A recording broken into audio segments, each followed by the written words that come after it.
The following video is made possible by a generous grant from the Mid-Atlantic United Methodist Foundation, providing stewardship and investment services to faith-based organizations. This is Partnering for Vital Ministries, Courageous Leadership in a Changing World, with Ted Brown and Andy Lunt.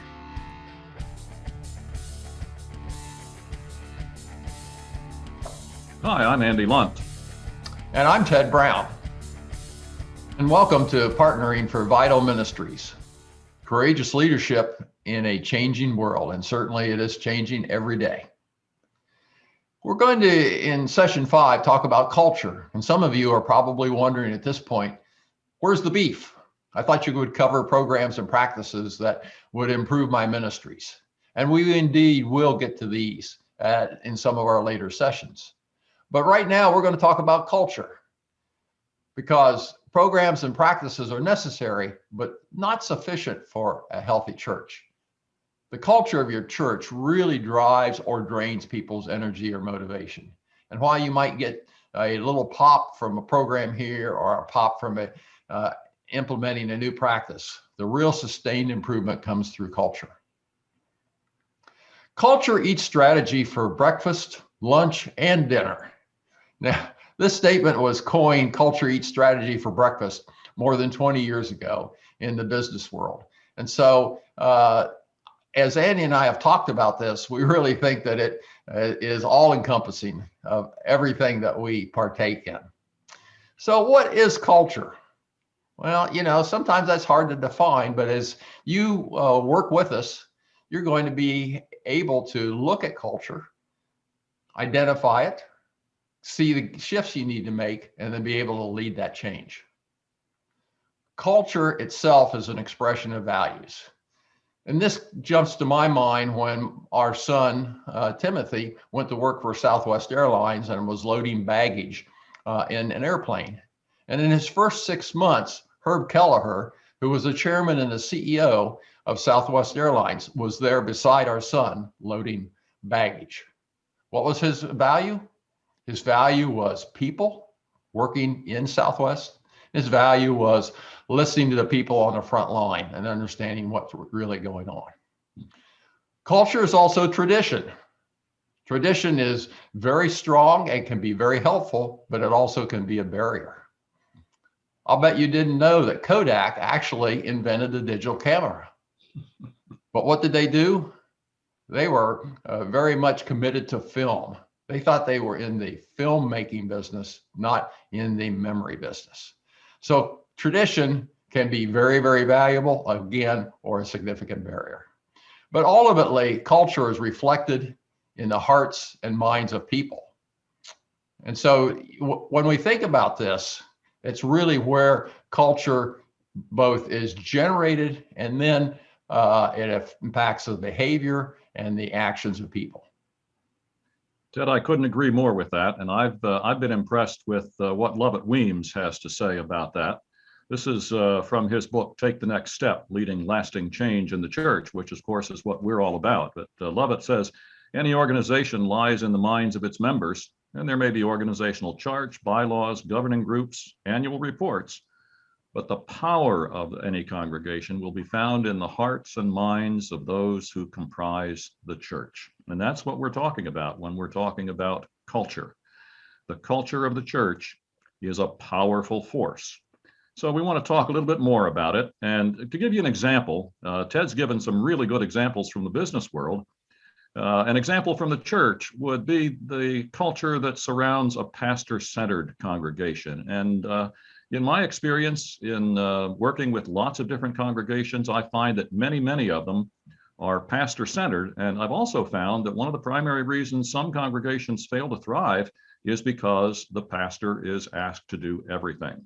So pastor-centered means that the pastor is hired, or in some systems is appointed, but in the minds of the congregation, the pastor is always hired to care for the congregation, entertain the congregation with exciting and entertaining worship, and to do ministry for the congregation. So if that's the role of the pastor in the pastor-centered congregation, what do the laity do? Well, in the pastor-centered model, the laity's role is to come a little bit, do a little bit, give a little bit and say a lot. Now, that's an observation from a book by now Bishop Bob Farr, in which he talks about the need to renovate or die. That's the title of the book, Renovate or Die. So in a pastor-centered congregation, those are the roles. Now, there's also the contrast to that would be a pastor-led congregation, and we'll talk about that down the road a ways. But in a pastor-led congregation, the pastor's role is to discover God's vision and then to equip the members to live the vision. It's the laity who do ministry in a pastor-led congregation. But what we want to make, the point we really want to make here is that culture is the foundation of the congregation. Everything that happens in the congregation is built on and grows out of that culture. So if culture is the foundation, you need to expose it, to find out what's really there, to build on it and change it as necessary to support a newly emerging structure. So achieving change requires renovation, not just redecorating. Over the past 20 or 30 years, churches have tried a lot of redecorating. They tweak a program or change a name or paint a sign or paint the sanctuary, a lot of things that really are just surface decoration. Renovation takes a lot longer. Renovation involves more risks, and it's extremely hard work, but the payoff for renovation is huge in terms of revitalized mission and ministry. We need to get right down to the culture, which is the foundation, and you build on that. You don't just throw it out, but you find what's important for going forward and build on that and make changes as necessary. So just a couple of things to keep in mind. We'll be giving you some tools in the future about to help you discern your personal culture and the culture of your congregation. But some things to keep in mind as you begin thinking about the current culture of your congregation. Culture, and this is from Gil Rendell, who observed that culture will reflect what is consistently modeled by leaders, particularly under duress, and that's a key. When things get tough, we tend to fall back on what is most comfortable and familiar to us, and not always the most helpful in moving forward. And then culture will reflect what is rewarded and recognized. Gil observes that people will do what they're paid to do or given recognition for, not what they're asked to do. So take a look at your congregation and discover what are the things that are being rewarded. What are the things that people hold up as models? And in particular, if you are a leader, pastor, or laity, what are the things that you're modeling that reflect and influence the culture around you? So we're going to provide you some tools to help you begin to examine culture. And so what we'd like you to do is complete, both the laity and the pastoral leaders, to complete the 20-question church survey that we have attached to this video. And compile those responses and review them for clarity and understanding. In other words, find out how and why people see certain things. And does the composite of your review really reflect your church? And does it really reflect where you want your church to be in the future? Does it indeed reveal shifts in order to fulfill your identity and purpose? And next week, we will give you some tools, or excuse me, in the next session, we'll give you some tools to complement this survey and give you a path forward on how to begin to address your culture. Again, we're interested in your thoughts, and if you have some comments or other interest areas you'd like us to address, we want you to send that to the email address that you see below. So a closing thought on leadership. From the overflow of their hearts, leaders speak. Psalms 37, verses 30 and 31 say, "The mouth of the righteous man utters wisdom, and his tongue speaks what is just. The law of his God is in his heart.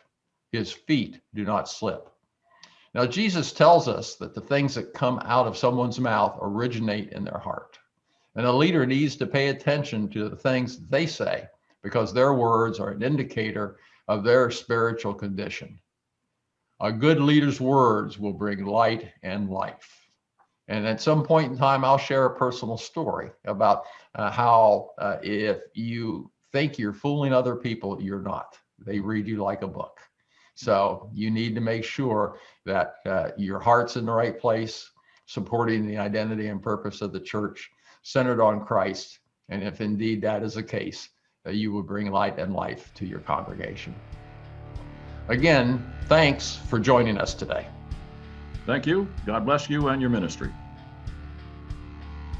To access additional key resources, including homework assignments, please register for Partnering for Vital Ministries at the Foundation website shown below. You may also contact us through the website for more information about our stewardship and investment services. This has been a production of the Mid-Atlantic United Methodist Foundation.